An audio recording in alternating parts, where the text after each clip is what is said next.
Thank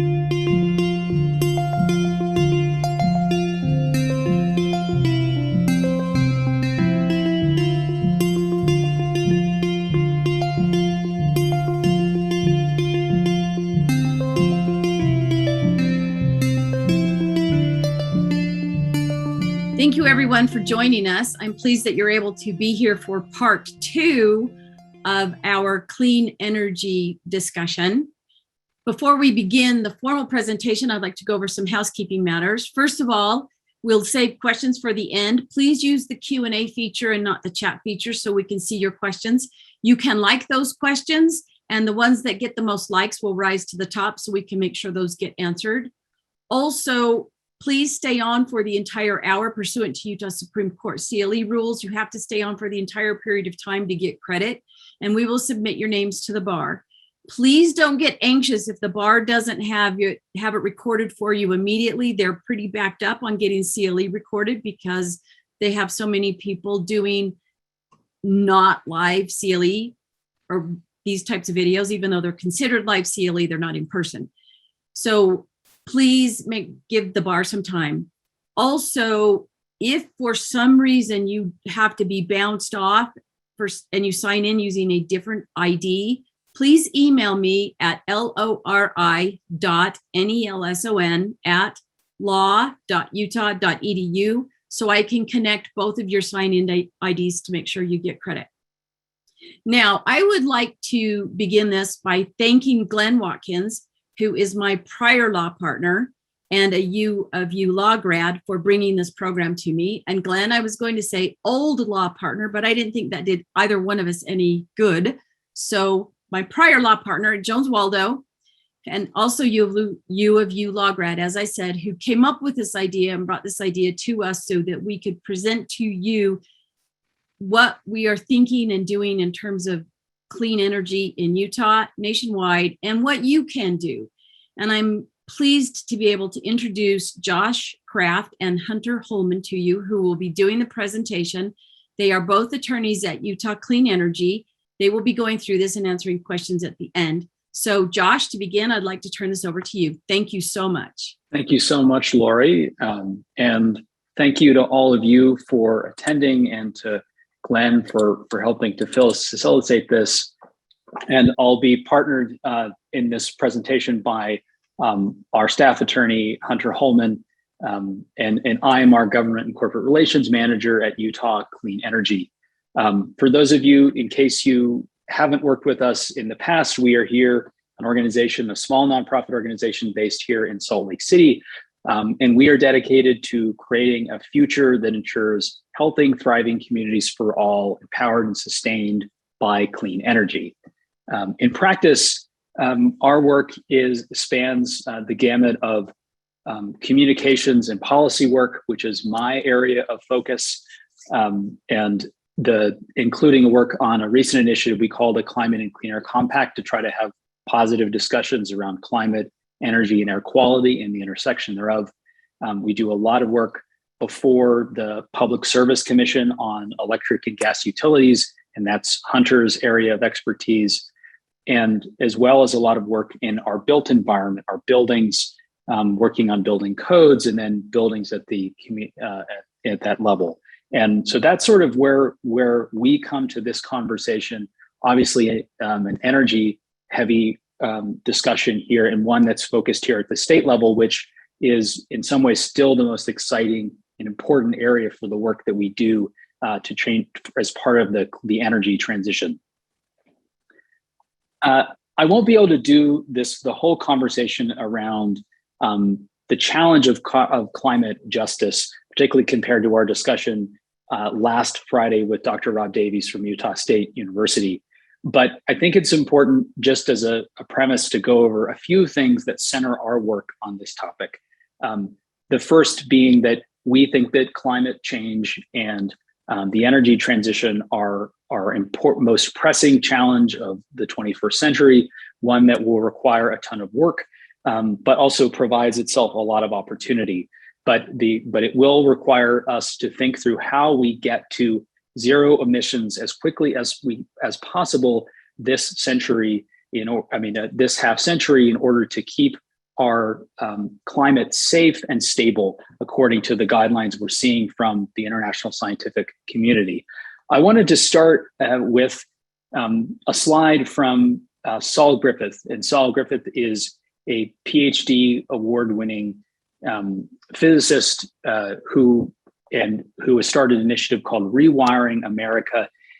He's won the MacArthur Genius Award. He looked at how we move, at least in the United States, to zero carbon this half century in order to meet the need to achieve net zero emissions as quickly as possible. And he found, after mapping, doing an enormous map of all the energy flows throughout the United States economy, industrial, energy production, our businesses and our homes, that we need to turn over about 1 billion machines and make those zero emissions as quickly as possible. It's a lot of machines, and that's everything from long-lasting infrastructure like our power plants, our industrial factories, our homes, to shorter-lasting infrastructure, our appliances, our cars, but thinking through the challenge that's a lot of machines. Unfortunately, we do produce a lot of things, and we think we have that capacity, but that's kind of the scale of the challenge that we're looking at.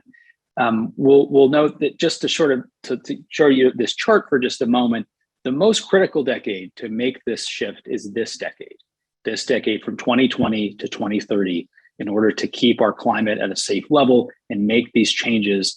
The time has to be now in order to build a sustainable foundation for making steeper cuts in the 2030s and the 2040s, and hopefully getting to zero emissions by economy-wide globally by 2050. In our work, and just to sort of say, we focus, as I mentioned, on energy and electricity in our transportation systems. And there was a recent analysis by Princeton University, which has kind of become a central point of work on how we decarbonize our economy in a way that makes sense and is affordable, but also can be achieved sustainably. And they put out a Net Zero America study this past year. And this just shows the 6 pillars of achieving decarbonization. For the purposes of our discussion today, we're really going to focus on the first 2. And that's where, because we know that in order to achieve decarbonization, we need to decarbonize our energy systems and our electricity supply through renewable energy systems, and perhaps through hydrogen, advanced nuclear, as the geothermal, as the decades go on. But then proceed from there to decarbonize our transportation and systems, our cars, our buses, and then also what's in our homes, our heating systems, our cooling systems. And there is important work to be done in agriculture as well, but the consensus is that we need to decarbonize our energy systems first as a foundation for achieving deeper decarbonization later on. And that's going to be our focus today. If you get nothing out of the rest of the presentation, I wanted to share that we know that in order to do all this work, we're going to have to build a lot of stuff and replace a lot of systems. This is a picture of the Hoover Dam, the construction of the Hoover Dam. This is not an endorsement of the Hoover Dam, but it's only to sort of recognize that our energy systems are enormous, they're capital intensive, but there's also a lot of opportunity here. There's challenge and there's opportunity in making this transition. I'll note that the Princeton Net Zero America study, just one little nugget here, that they need to build enough new solar and wind facilities starting this decade, between now and 2030, around 40 to 70 gigawatts of solar and wind facilities per year. And our record in the past has been 25 gigawatts, which we achieved in 2020. So we're accelerating, but a lot of work to do. And just for everyone here, there's likely enough work to keep us busy for a while. I'll just finish this segment by noting that there's lots of opportunity and benefit. A new study, for instance, by the Proceedings for the National Academy of Sciences that Duke University and NASA's Goddard Institute found that as we decarbonize our energy systems, we're likely to see amounts in the United States of $700 billion a year in benefits from cleaner air in terms of our health and our lives. So challenges, but opportunities. So I'm going to shift gears, and because I am our lobbyist and I do our federal work and our state work, but I wanted to put a spotlight on some of the federal policy issues that we think are most relevant and important that are upcoming in Utah, and provide just a quick overview of those and what it might mean before Hunter talks about some of the important issues that we are working on at the state level. And both are important. Not surprisingly, there has been a significant shift at from the President Trump and the Trump administration to President Biden throughout this past year. These are two photos of President Trump leaving the Paris Climate Agreement that the United States had participated in 2015 and early in his presidency. And then the picture on the right is President Biden rejoining the Paris Climate Agreement as he started his administration. So in terms of, we've seen a major shift in terms of President Trump was very focused on traditional energy development, was not really interested in climate action and particularly clean energy development, whereas President Biden, continuing in some ways the work of the President Barack Obama's administration, is made climate a priority. You'll see that in a lot of their key nominees and positions. Secretary John Kerry, for instance, is back in the administration. And along with that, they have showed that by making a commitment to reducing emissions by 50% by 2030, below 2005 emissions levels. You can kind of see really quickly in this graphic that we're looking around 2020, that first little caption, that we've started to make some emissions reductions, primarily in our electricity sector, to some extent in our transportation sector, but there's a fairly big gap that we'll need to continue to fill to meet those goals. We think these goals are affordable and achievable, but they will require some work. But that just shows where the administration is at in terms of what the climate goal that it's put out. But obviously climate goals are different than strategy and implementation. And in terms of federal policy, the most visible and primary strategy that the administration has put forth in its first year has been investment, spending federal dollars to drive decarbonization and low and zero emissions technologies throughout the gamut of our economy and our economy systems. We know that these are, again, our capital intensive systems. Energy systems are complex, and federal investment is at least one way to start accelerating a transition, turning things over. And we are focused in particular in these areas. That the administration began by issuing in last March what they called the American Jobs Plan. It called for about $2.5 trillion in expenditure in these variety of areas, and the ones that are highlighted are energy and transportation related. The American Jobs Plan has become two major pieces of legislation, and I'm going to talk just a little bit about the details in each one, so that you can get a sense of what's at play. And I'll note that we are just downloading these and getting a full spin, because they're large and they're also just recently enacted.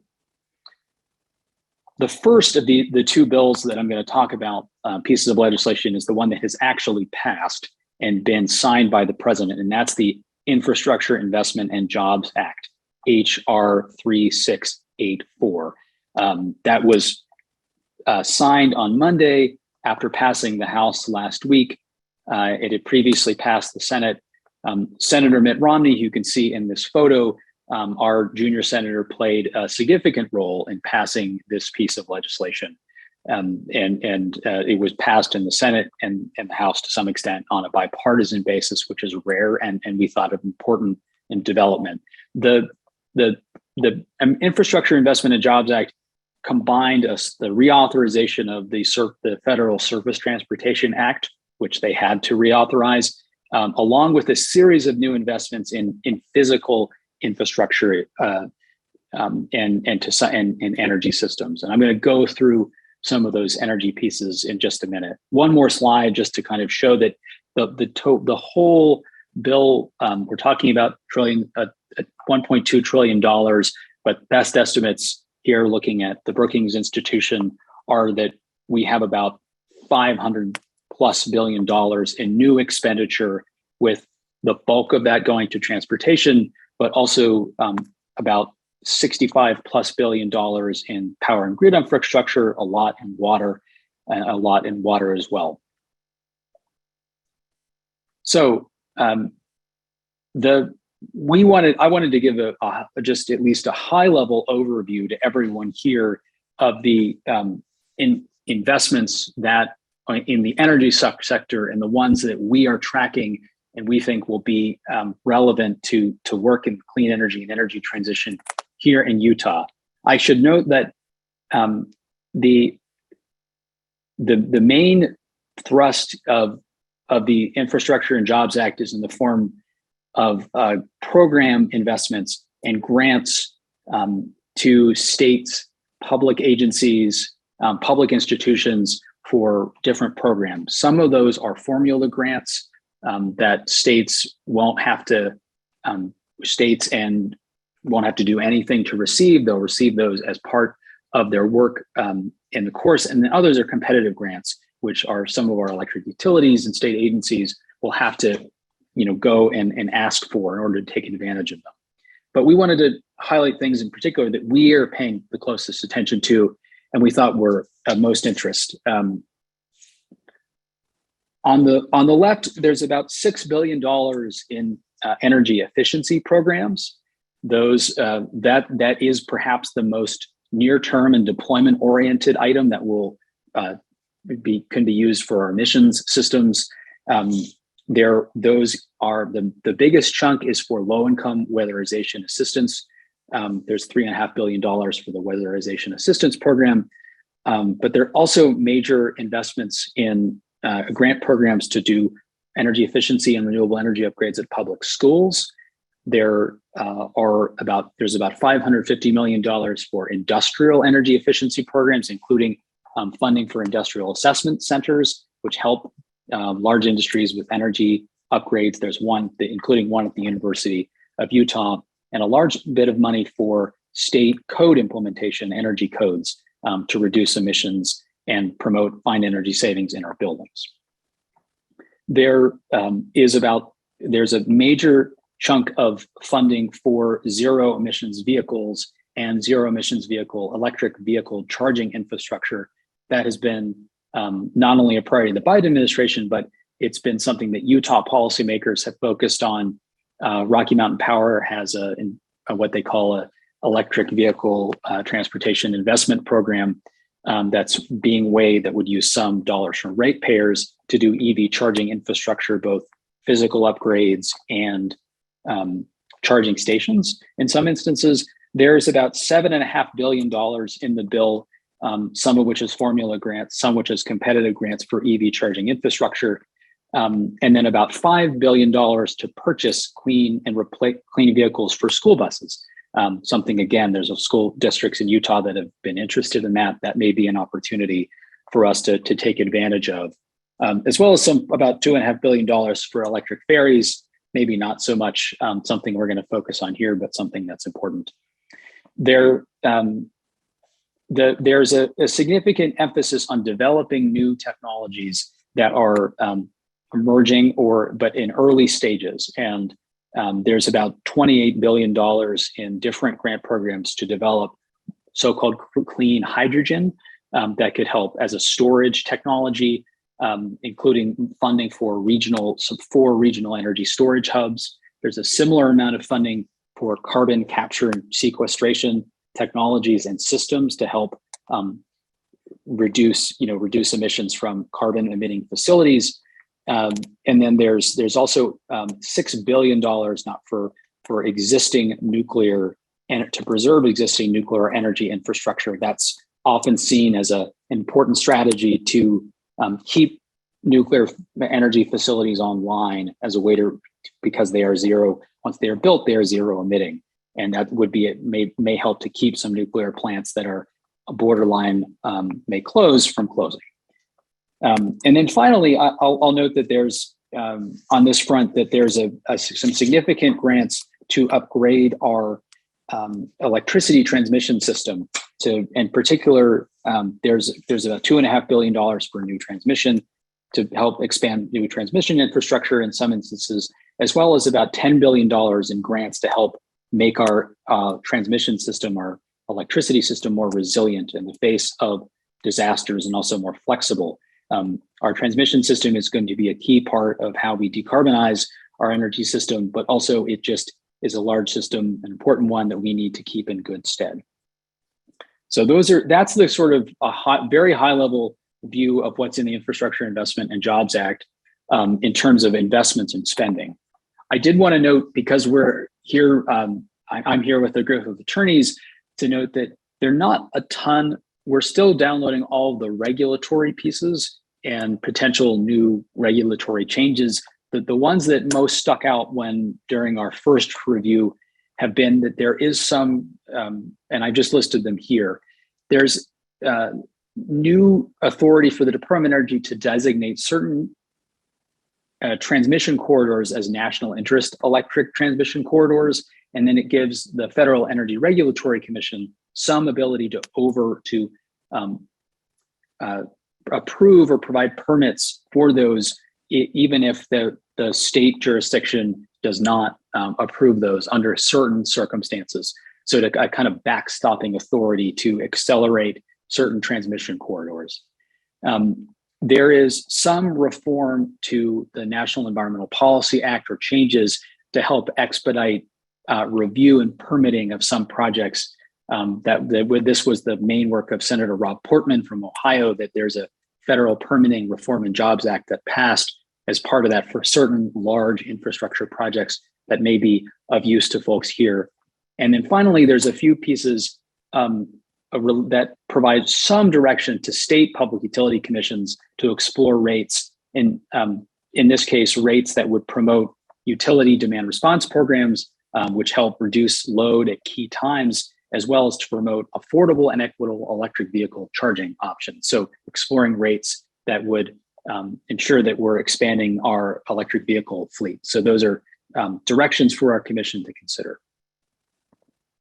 So that is the enacted in Federal Infrastructure Investment and Jobs Act. And a very quick overview of some of the key pieces there. Again, deployment and a big infrastructure grants to help facilitate some of these items, and certainly some areas in which Utah as an energy state can take advantage of as we move forward, and something we'll be working on. I want to shift gears quickly, and before I turn things, give Hunter a little bit of time to talk, just to mention that there's a different piece of legislation that folks have probably at least heard something about, called the Build Back Better Act. And that is much more, the Build Back Better Act was passed actually in the House last night. It has not been yet heard in the Senate. HR 5376. That is has about somewhere between $2 and $2.5 trillion of spending. The biggest chunk comes in the form of about $550 billion in investments on clean energy and climate programs. And this is much more focused in general on deployment of technologies today, as opposed to development or longer term physical infrastructure upgrades. The most, and I know that I've put a quick list of some of the things that we're following here. There's a lot. And again, it's just getting through. We're still reviewing all the pieces, but there is about the big chunk of funding is in the form of funding for clean energy tax credits, to make sure consumers are purchasing or reducing the costs of renewable energy systems, energy storage systems, and electric vehicle purchases. And some of those things like air source heat pumps or energy efficiency measures in homes and businesses. So that's the lion's share of funds are for incentives in the form of tax credits or rebates in some instances. There is also a large bit of funding, about $30 billion in the form of a greenhouse gas reduction fund that the lion's share of which seeks to provide states with resources to set up so-called green banks, clean energy funds that can provide low interest loans. In this case, Utah would have to create such an entity in order to take advantage of those funds, but we could then apply for those resources. And then I'll just note there's also an interest in manufacturing heavy-duty vehicles, passenger vehicles, and providing clean energy investments in that scale. So that's the other note things I wanted to note. Just to say just a quick item that these two bills combined, there has been some analysis again by the Princeton Zero Energy Lab that shows that this would indeed deliver on substantial reductions in emissions.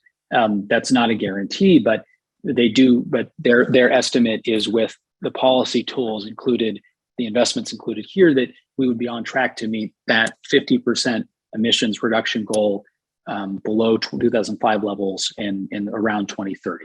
So it would have pack some punch if they were enacted and, of course, implemented effectively. Final note on Build Back Better and the pieces of legislation is to note what's not in them today. And because I think there's been some dialogue and people will be interested in how we implement these things moving forward. There is no carbon pricing. There is no carbon pricing mechanism. That's something we are supportive of, a national carbon pricing system, but that is not an element that's in this piece of legislation. Perhaps it'll be something that, even though that many conservatives and Republicans in Utah have been interested in, that we can come back to, but that is not in either of these pieces of legislation. There's also no national standard for utilities to ramp up zero emissions electricity. There's been a lot of talk of a clean electricity payment program, a kind of bonus program for utilities to have to meet certain reductions in their emissions in their portfolio. That is also not in the bill.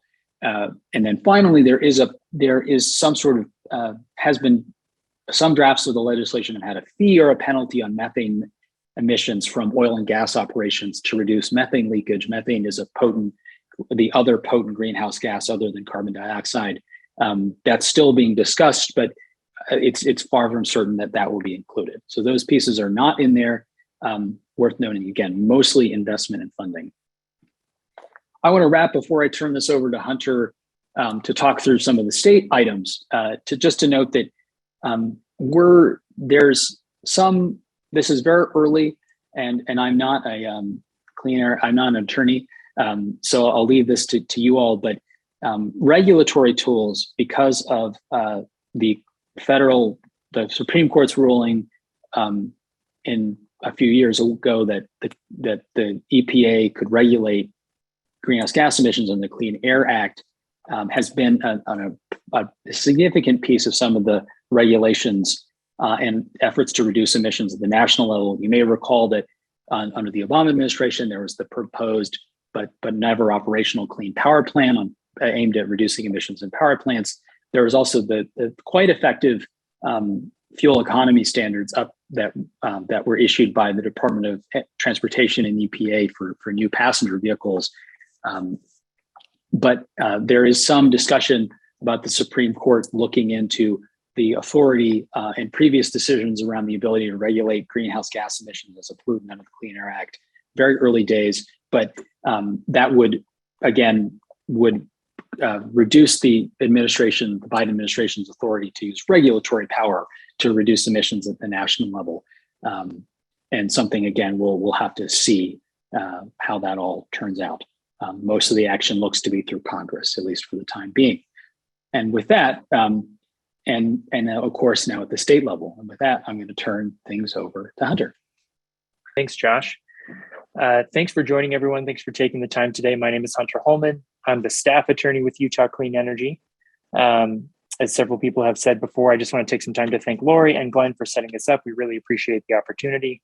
And as Josh said, I'm going to be walking through a couple state regulatory proceedings.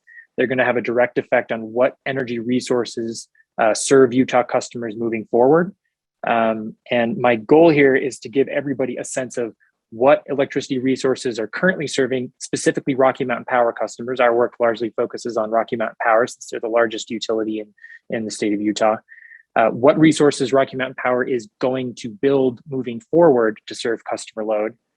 And then finally, how the Public Service Commission, which is the state regulatory agency that regulates public utilities in Utah, can help ensure that Utah adequately responds to climate change and helps us meet the emissions reduction goals that we've got as a state. So Josh, would you mind moving one slide forward? Great. And I kind of went over this a little bit just now, but I want to start with a very brief overview of what the regulatory process looks like for utility regulation in Utah, just so we're on the same page, and to give people some context for how the commission is going to sort of decide the cases that we're going to go over. So as I said, the Public Service Commission is the agency that regulates all public utilities in the state of Utah. And generally what that means, to give you a sense, is I'm going to try and make this pretty quick because we're a little bit short on time, but to boil down what the Public Service Commission does when it hears cases with electric utilities, to a very simple comment, is it's essentially weighing two interests. On the one side, the public utilities in the state of Utah have a legal interest in being able to recover their reasonable and prudent costs and a rate of return from their customers in exchange for providing reliable utility service. On the other side, customers have an interest in only paying for reasonable and prudent costs and investments in whatever utility system they're being charged for. And this relationship is really born out of this kind of monopoly utility situation that we're currently still operating in Utah, where if you're a Rocky Mountain Power customer, you don't have the choice to go to an alternate electricity service provider for your electricity. So that's where this sort of dynamic comes into play. And that's what the commission is really trying to adjudicate when, for example, Rocky Mountain Power goes to the commission and says, we want to build a new wind plant. The commission is going to ask itself, is this the lowest cost option? Is this the cheapest option? If it's not the cheapest option, is there a reliability benefit or some other benefit that offsets potentially the increased cost? And ultimately, the standards that the commission uses to make this decision are, is this proposal in the public interest, and would it result in just and reasonable rates? And those two standards, while somewhat opaque, are really kind of driving at that balance that I talked about, this interest of weighing the utility's interest in recovering its reasonable costs, but only being able to charge customers the reasonable and prudent investments, not over investing or gold plating the system. Josh, would you move to the next slide? Great. So with that, let's jump into the first of the two cases that I want to talk about today. As I mentioned, we're going to be talking about two cases specific to Rocky Mountain Power. And the first one is their Integrated Resource Plan, or the IRP. This is a resource planning tool that Rocky Mountain Power and other utilities use to take a look at what customer energy demand looks like over a period of time. In Utah, it's 20 years. So Rocky Mountain Power say, how does customer demand increase, decrease, change over a 20-year period? And what resources do we need to build to satisfy or reliably serve that customer load over that 20-year horizon? So the quote that I have up here on the slide is actually from the Public Service Commission order in 1992, establishing the IRP standards and guidelines, which are still in effect today here in Utah. And generally, the first sentence kind of reiterates what I just said. It's a planning tool that is looking at all available resources to satisfy customer load over a period of time, but to really give people a good sense of how broad or the standard that Utah imposes on this IRP process. It's the second sentence there that I want to read. The process should result in the selection of the optimal set of resources given the expected combination of costs, risk, and uncertainty. So again, we're sort of driving at that balance. It's not just about the lowest cost options. It's about how can we come up with a holistic, reliable system to serve customers moving forward. The last thing I want to mention before we move on to the next slide, The IRP is a planning tool. It does not obligate Rocky Mountain Power to sort of move forward consistent with the outcome or the portfolio of resources that come out of the other side of this analysis.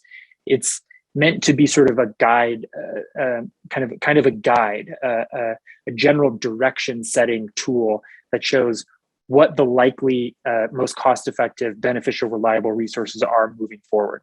So if we jump into the next slide, this is a look at Rocky Mountain Power's 2021 IRP resource portfolio that Rocky Mountain Power filed with the Public Service Commission in September of this year. So this is an active docket. We're reviewing it, sort of a discovery phase right now, and everything kind of kicks off more in earnest at the beginning of next year. But I wanted to show this slide because it's a good illustration of the types of resources that Rocky Mountain Power's IRP portfolio analysis have identified being the most cost-effective, reliable resource portfolio. So I'm sorry this is a little bit small, but I'll walk through it and try and give you a good sense. If we start on the far left of the table, this is year 2021. This is this year. So Rocky Mountain Power, on Rocky Mountain Power's system, if you look at the orange section, that's renewable energy resources, so wind and solar. So right now, this year on Rocky Mountain Power system, 34% of the energy resources, the capacity energy resources on its system are coming from renewable resources, wind and solar. Go down to the purple, that's gas. So 18% of the current portfolio is gas and 31% down there at the bottom is coal. If you start moving to the right, I think you see a pretty clear trajectory. The renewable resources start expanding pretty significantly. And in fact, by 2026, Rocky Mountain Power has identified over 5,000 megawatts of clean energy resources, so wind, solar, and battery storage that they're planning on bringing online. That's a huge amount of renewable energy, clean energy resources to come online in that period of time.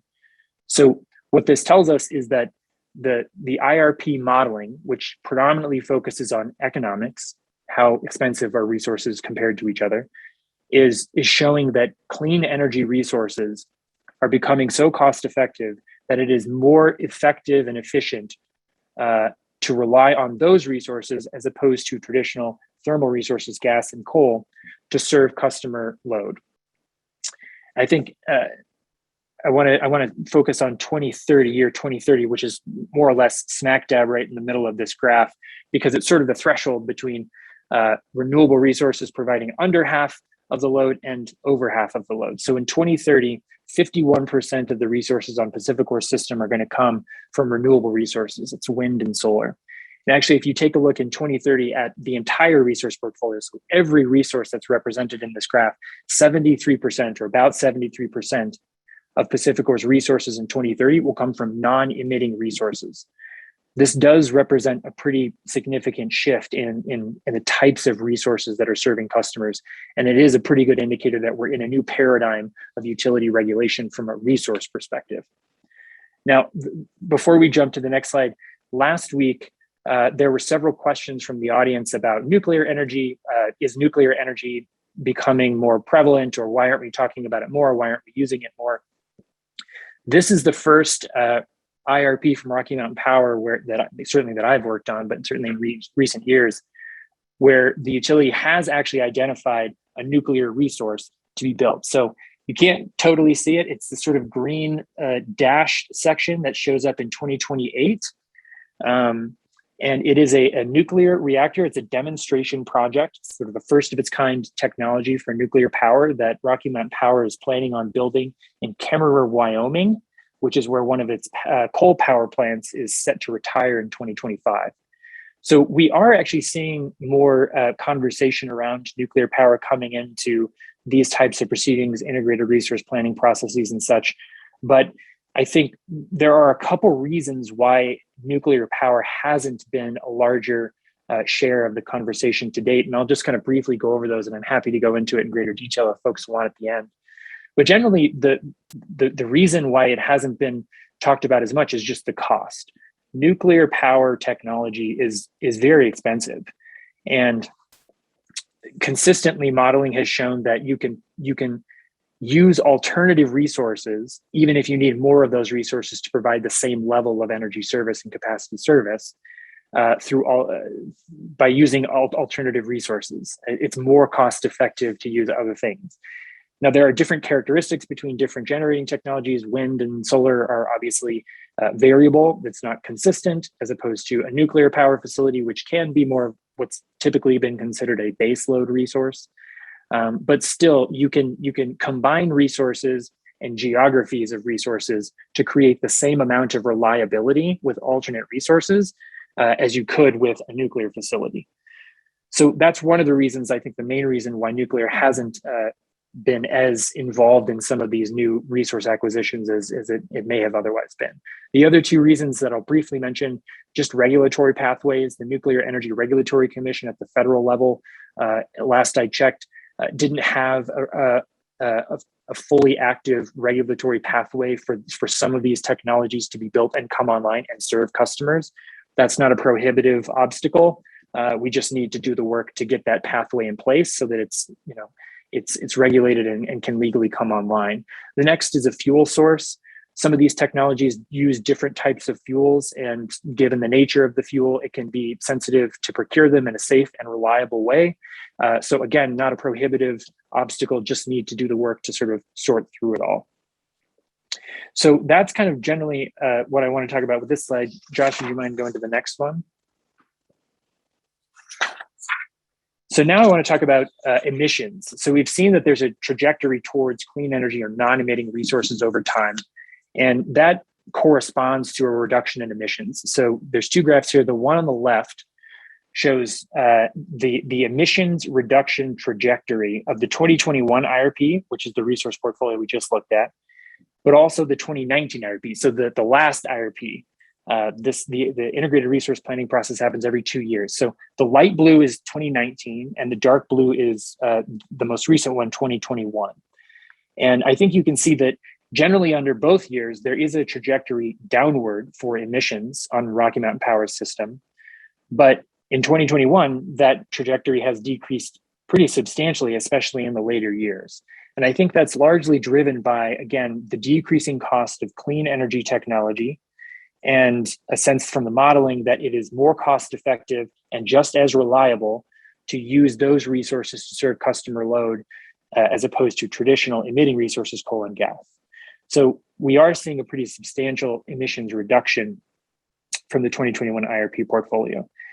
The graph on the right just shows the emissions reduction from the 21 IRP based on relative to 2005 base emissions.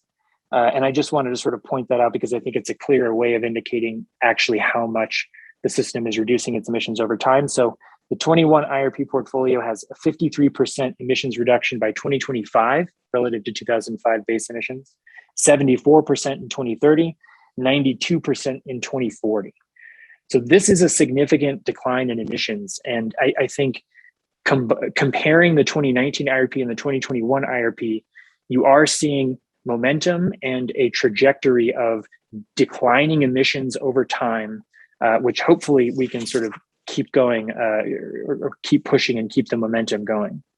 But let's talk a little bit about how this emission reduction trajectory compares to sort of the federal standards that Josh was talking about earlier. So Josh, if you could go to the next slide. So before we kind of jump into that comparison, I just want to mention a few things. The electricity sector is the second largest emitter behind transportation. It's responsible for 25% of greenhouse gas emissions in the country. And as Josh mentioned at the beginning of the call, the current presidential administration has a goal of reaching zero carbon pollution by 2035. And this is based on climate science that suggests we need to do this in order to attain or not go above the 1.5 degrees centigrade threshold to minimize or mitigate the most serious consequences of climate change. And I want to take a few minutes to just sort of reiterate something that Josh also said. This is an abbreviated emissions reduction timeline from some of the other emitting sectors in the country. And I think the reason for that is because it is easier, it's not going to be easy for anybody, but it is easier for the energy sector to reduce its overall emissions than it is for some other sectors, because the electricity sector in particular, has technologies that we can deploy today to accomplish this. And you're seeing that play out in Rocky Mountain Power's 21 IRP resource portfolio. We're deploying existing resources that are having a significant effect on the number of emissions over time on Rocky Mountain Power's portfolio. So what we're really saying here is the energy sector needs to reduce its emissions faster to buy time for some other sectors in the US economy and global economy to figure out how they're going to decarbonize much faster. So jumping into the last bullet here, Rocky Mountain Power's proposed emissions in their 21 IRP would achieve 83% emissions reduction by 2035. So not quite where we need to be, but again, there's a strong trajectory here that suggests we could be well on our way. Next slide, Josh. Trying to speed up here a little bit. So I'll touch on this briefly. Another issue that we're focused on in the current 21 IRP is whether or not Rocky Mountain Power is even considering climate change when it's coming up with its resource portfolio. And the answer is largely no. They're still not really considering climate change in terms of the inputs that they're using to calculate customer load over time, resource output, things like that. And this is going to be incredibly important moving forward because climate change is absolutely going to affect electricity service moving forward. And there's really sort of two reasons why Rocky Mountain Power needs to start considering this now. One, it's going to affect the costs that it is going to charge its customers for providing reliable service. As temperatures increase, so will customer demand for electricity. Heating and cooling will be more prominent, will go for longer, and that is going to increase overall electricity demand from customers, which means they're going to have to build more resources to satisfy that customer load.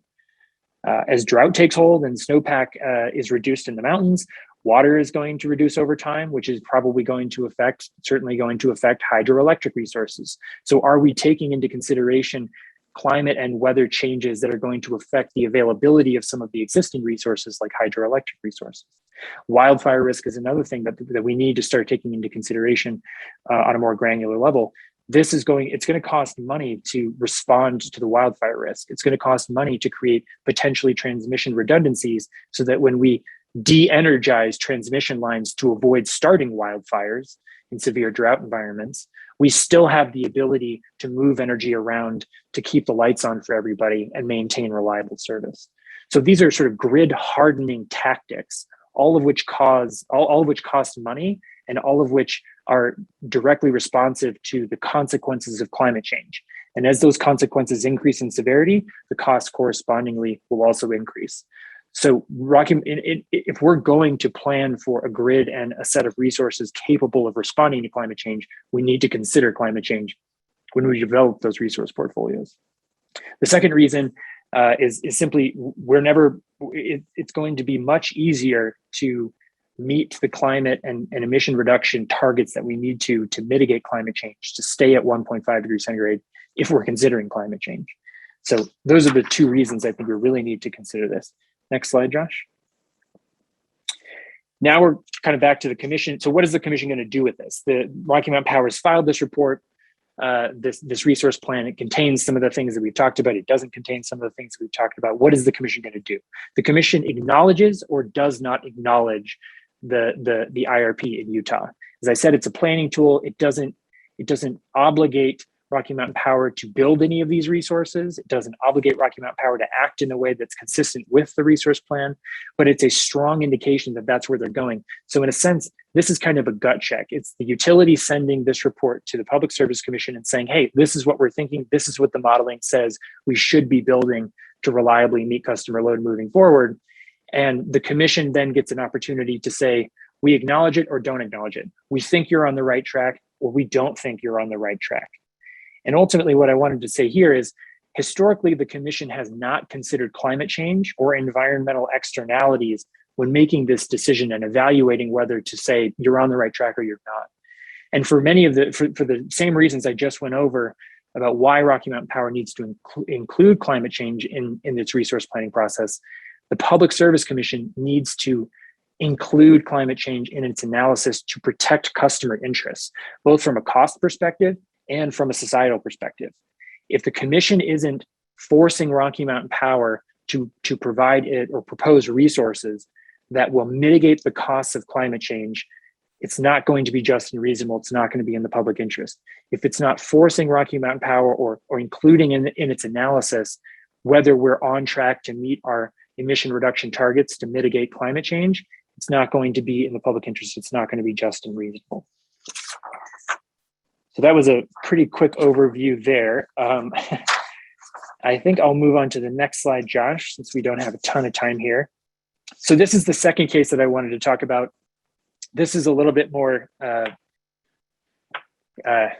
nuanced and unique, I suppose. So Rocky Mountain Power is a utility that its parent company is called PacifiCorp. PacifiCorp operates in 6 states: Idaho, Utah, Wyoming, Washington, Oregon, and California. And it operates in all of those states as one large utility. So there isn't a set of resources that serve Utah and Idaho and Wyoming. All of the resources for all of PacifiCorp serve all of the customers in all 6 states. And Utah is about, 40, 44% of the system.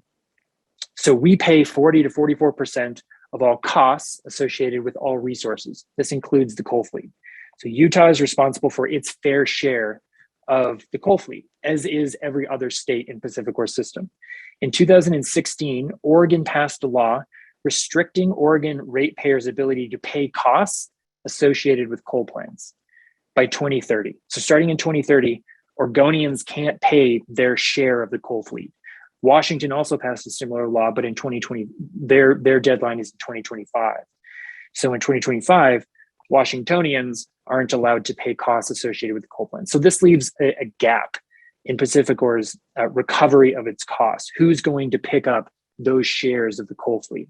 So this triggered a massive negotiation amongst all 6 states, regulators, stakeholders. Utah Clean Energy participated. And what we came up with at the end of years of negotiation were these 2 events called coal plant reassignment cases. And these are 2 regulatory proceedings. One is going to take place next year, and the other will take place in 2024, where Rocky Mountain Power will ask Utah to potentially take ownership of a share of the Western states' coal fleet. So if you go to the next slide, Josh. So this is a graph that we put together. Our good friends over at Western Clean Energy, or Western Resource Advocates, put together. Thanks for that. And it's a good representation of Utah's share in the coal fleet with and without the reassignment.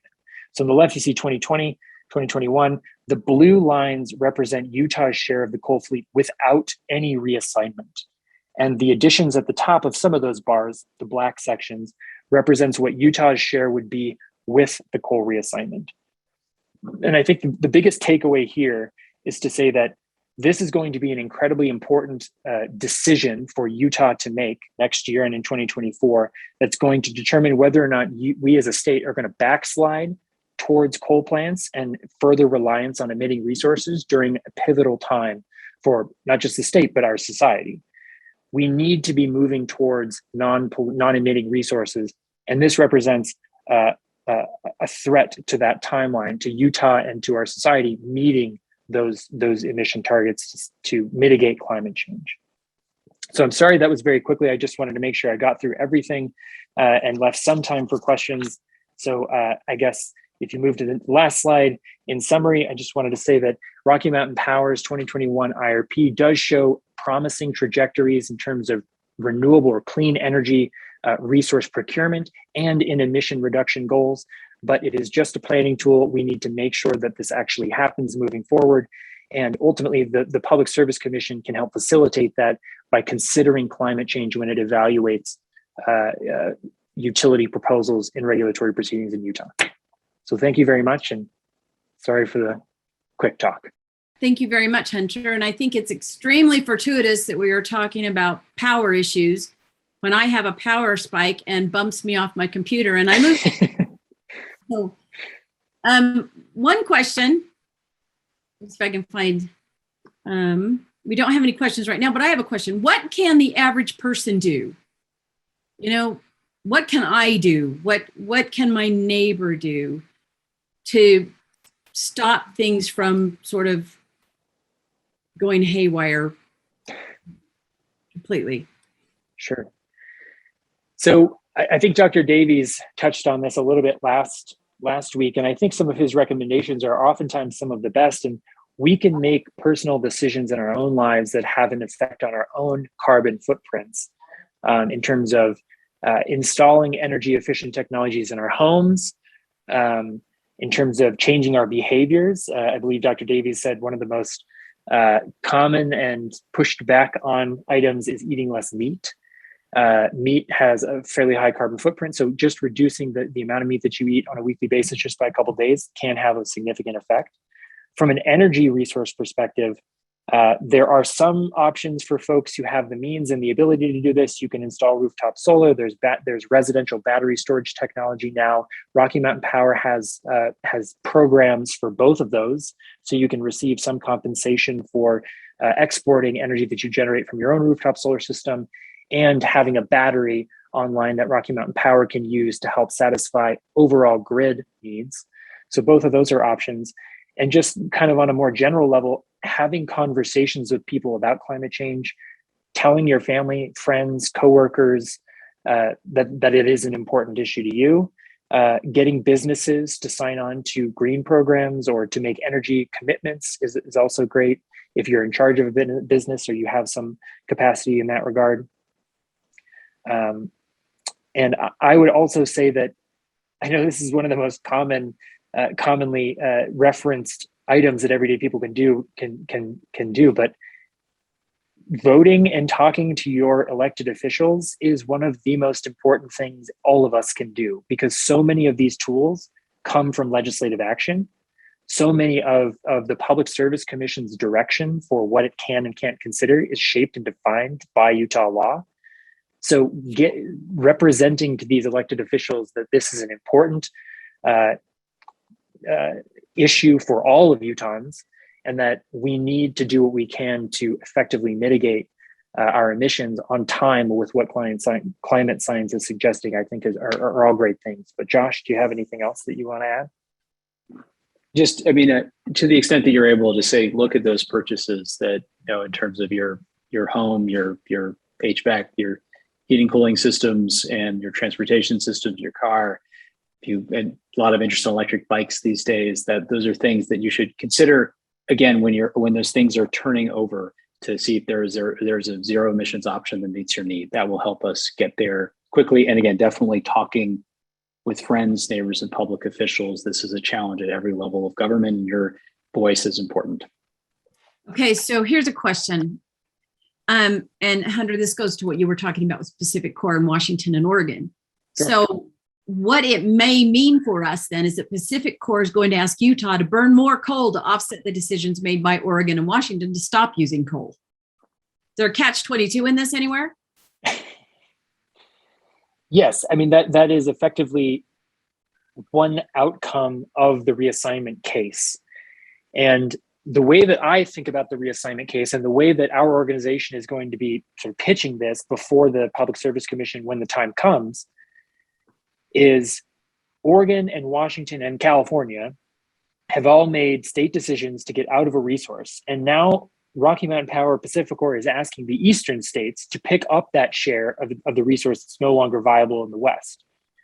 So what Rocky Mountain Power is actually asking Utah customers to do is to backstop the risk of these plants in an incremental amount so that Rocky Mountain Power can sort of maintain the status quo.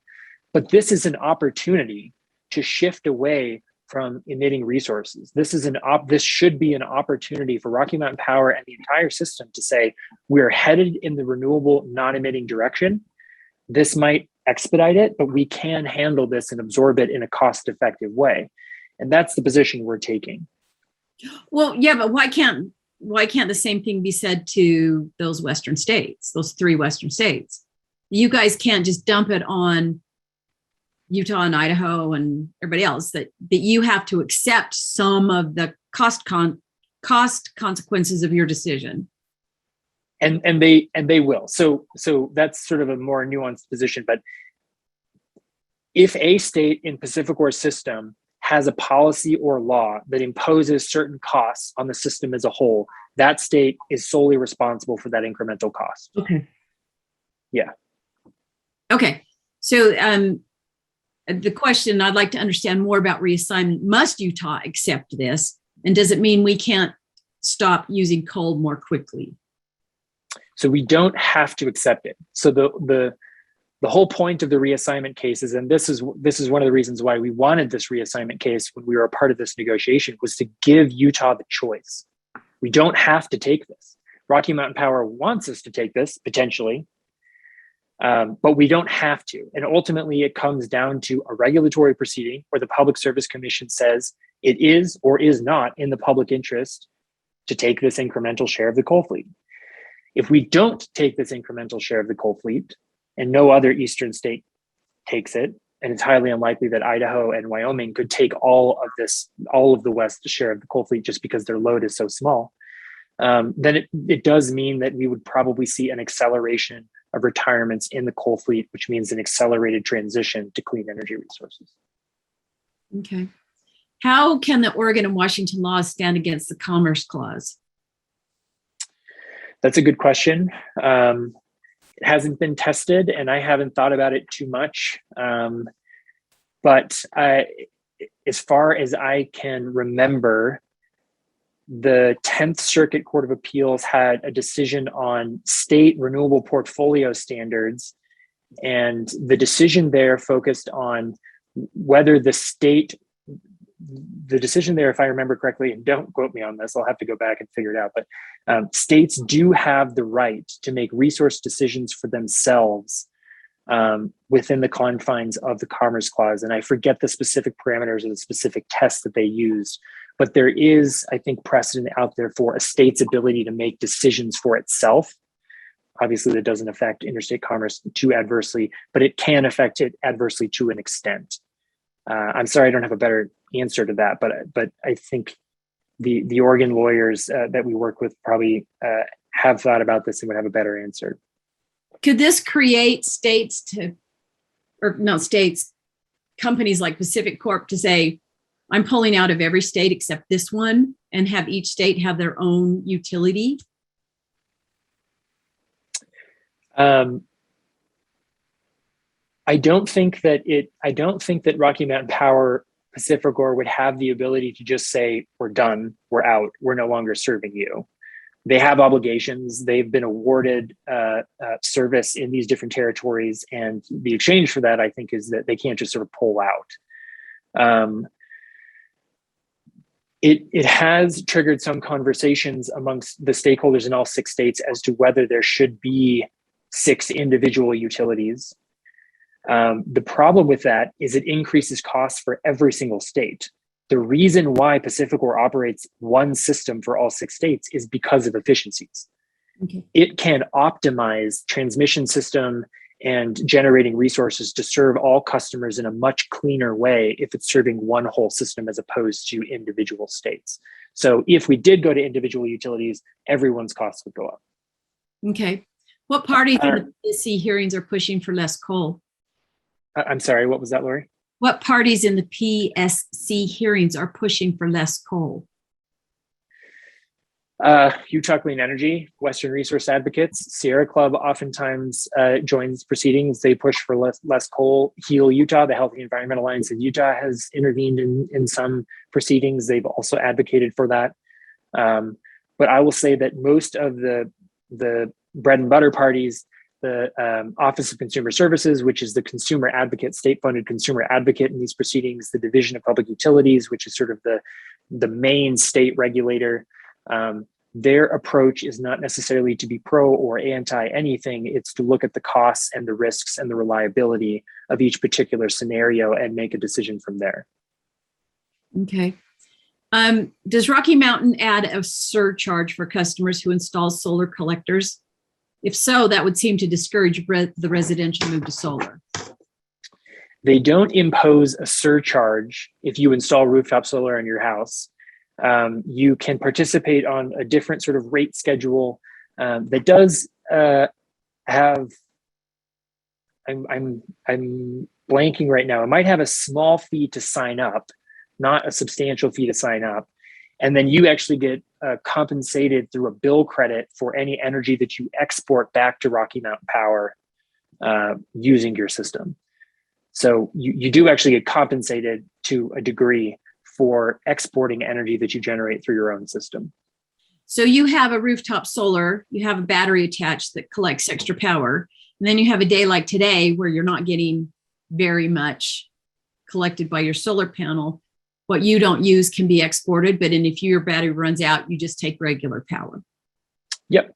And mostly you're still connected to the grid. You're still connected to PacifiCorp's grid. So like you said, if your system isn't generating enough, or if you don't have a big enough system to run your entire house, you still take energy from the grid. And if you have a battery, you can discharge your own battery for your own load when you want. But I also mentioned that there's a separate program that Rocky Mountain Power offers for residential batteries, where they give you an annual stipend to your bill and an upfront incentive for the capital costs of the battery, so that they can leverage that battery during peak times of energy demand, which ultimately saves the grid money. So there's that option as well. How soon do you think the Hunter and Huntington coal plants will be converted to nuclear, and who pays for it? I haven't heard anything suggesting that those plants will be converted to nuclear. They could be. I don't know. That decision probably won't be made for some time. The Huntington and Hunter plants, if I'm remembering correctly, are scheduled right now to be retired in 2040 and 2042. They are the longest lived coal plants on PacifiCorp's system, I believe. So I don't think that decision is going to be made for next couple of years.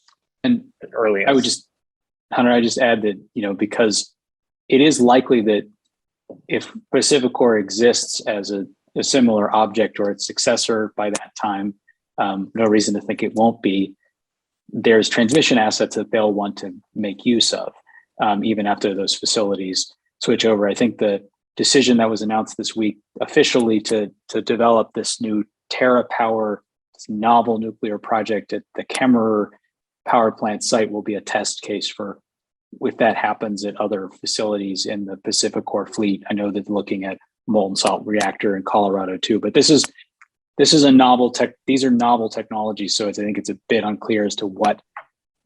I think we can be certain that they will make use of that transmission that is there. What the power facilities look like there, I think is still. I think we'll have to see. Given the novel nature of these new technologies, how are they going to assess costs, and what does that do to the consumer? So that's a great question. The 2021 IRP, as I mentioned, includes this natrium nuclear technology to be built in Kemmerer, Wyoming by 2028. We don't actually know how much it costs. 50% of that project is proposed to come from a DOE grant, and the remaining 50% in theory was going to be borne by the company, which is TerraPower, who wants to build this demonstration project. So 25% from TerraPower, and then in theory 25% from Rocky Mountain Power, so Rocky Mountain Power customers. The problem with that is that we have all of these standards, which I sort of went over today, about it needs to be the most cost-effective option, capable of providing reliable, sustainable service.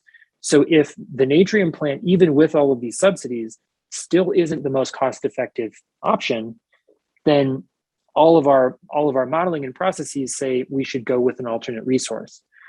But TerraPower has said that they're willing to float the difference to make it cost-effective to get the demonstration project built. So all of that said, it's very ambiguous what the actual cost will be for Rocky Mountain Power customers. We will sort of uncover that over the next 6 years, probably. And as it relates to alternative nuclear plants, I don't know. We haven't really analyzed those in Utah yet, so I don't know if I could say. Okay. If Utah takes the coal generation as proposed, does Utah also benefit from the associated, i.e. reduced costs? Yes, that's a great question. So when the West gets out of their share of the coal plants, they will have paid their full depreciable amount of the capital costs of that plant. So the share that comes over to the East will not be accompanied by capital depreciable expenses. the eastern states decided to extend the amortization period to pay back the capital costs. So we still have some, but the West will fully be paid. So the share that we get will not come with additional capital costs. It will come with additional ongoing expenses. So fuel costs, maintenance costs, significant overhaul costs to keep the plants running. And it will also come with the increased share of decommissioning and reclamation costs. So while we will get the benefit of the energy output without the capital costs from the Western share, it still comes with costs, ongoing costs that are somewhat ambiguous at this time. And also the risk associated with the incremental decommissioning and reclamation cost is pretty substantial. I've never seen a decommissioning and reclamation study that came in at or under a forecast. So there will likely be additional DNR costs that Utah will be responsible for paying, not the West. And those will likely be passed on to the consumer in some way. Yes. Oh, yay. All right, that seems to be all the questions we have. Thank you both so much. This is, I don't know if the other people who listen feel like me, but it's kind of like drinking from a fire hose. Oh my gosh, what do I do with all this information? But even having the information is the best place to start. So thank you very much. And for all of you attendees, if you have any other further questions, I'm sure Utah Clean Energy would love to have your help and assistance in meeting their goals. And those are the goals that help all of us. So thank you again for your participation. Thank you for all who were able to be on and watch. Please call me if you have any questions, and I hope to see you at our next webinar.